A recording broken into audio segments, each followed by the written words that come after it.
আসসালামু আলাইকুম, আমি Humaira Habib, professional trainer as advance digital marketing learning. আজকে আমি আপনাদের সঙ্গে কথা বলবো কিভাবে আমরা ফাইবার এবং আপওয়ার্কের বাইরে ডিরেক্ট ক্লায়েন্টের মাধ্যমে আমাদের কাজ পেতে পারি।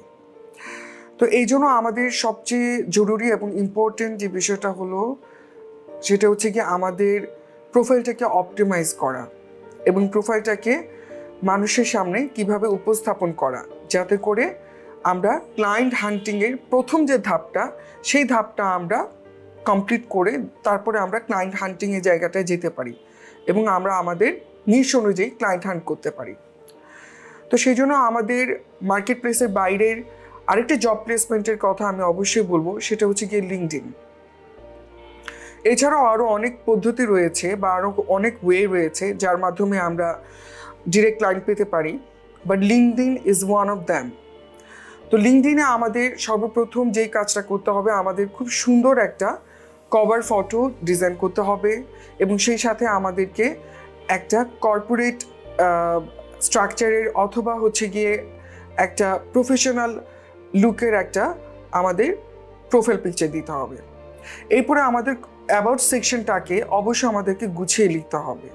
অ্যাবাউট সেকশনে আমরা কি করি, প্রথমত যেটা হচ্ছে গিয়ে আমি কে তা বলবো, তারপরে আমি কি নিয়ে সার্ভিস দিচ্ছি সেটা নিয়ে আমি লিখব, আমার অ্যাকশন প্ল্যানটা কি সেটা নিয়ে আমি লিখব, আমার ক্লায়েন্টের জন্য আমি কি সার্ভিস দিব সেই বিষয়টা নিয়ে আমি লিখব, এবং হচ্ছে গিয়ে কেন আমি অন্যদের থেকে আলাদা বা ইউনিক। এই ইউনিকনেসের জায়গাটা সবাই খোঁজে, বিশেষ করে ক্লায়েন্টরা যারা আমরা সেল করি বা যাদের সঙ্গে কাজ করি, যেসব ক্লায়েন্টের সঙ্গে আমরা কাজ করি তারা স্বভাবতই ইউনিকনেসটা একটু খোঁজে।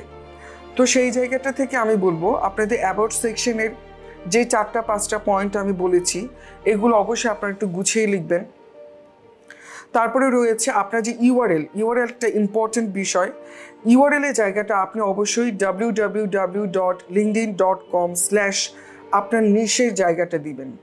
আপনি যদি সোশ্যাল মিডিয়া ডিজাইনার হন তাহলে সোশ্যাল মিডিয়া ম্যানেজার হন সেই জায়গাটা আপনি লিখবেন, ডিজিটাল মার্কেটার হলে সেই জায়গাটা লিখবেন, ওয়েব ডেভেলপার হলে সেই জায়গাটা লিখবেন, গ্রাফিক ডিজাইনার হলে সেই জায়গাটা লিখবেন।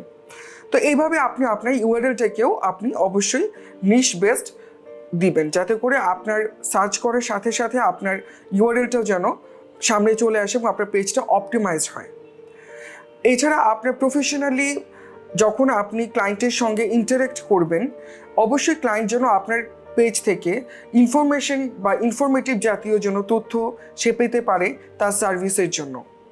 এইভাবে আপনি আপনার পেজটাকে সুন্দর করে সাজাবেন এবং অপটিমাইজের জন্য প্রিপারেশন নেবেন।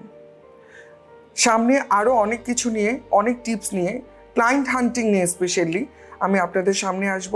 আজকে এই পর্যন্তই। ধন্যবাদ, সবাই ভালো থাকবেন।